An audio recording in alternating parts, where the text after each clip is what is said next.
Thurgood Marshall, the pioneering civil rights lawyer who argued Brown v. Board of Education and became the first African-American Supreme Court justice, deservedly receives the biopic treatment with Marshall, directed by Reginald Hudlin.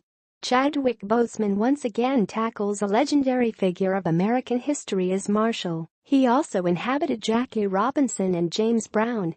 Marshall takes a look at the period of time before the civil rights movement, when Marshall was an NAACP lawyer in the 1940s, traveling from city to city representing clients who were likely accused of crimes due to their race.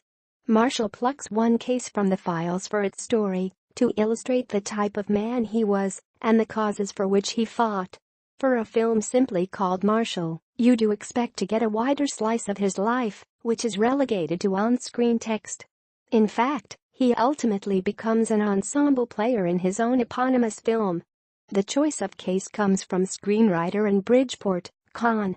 lawyer Michael Koskoff, who had a prior knowledge of this 1941 trial and tapped his screenwriter son, Jacob, to collaborate on the screenplay.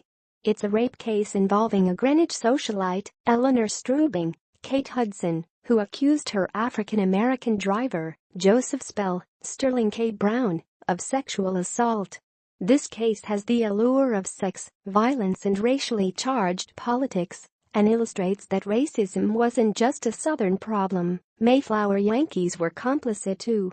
Pairing up with Marshall is local insurance lawyer Sam Friedman, Josh Gad, who steps in to help the out-of-state Marshall get admitted and ends up arguing the entire thing when the tough Bridgeport judge, James Cromwell, only allows Marshall as counsel at the table. He's not allowed to speak.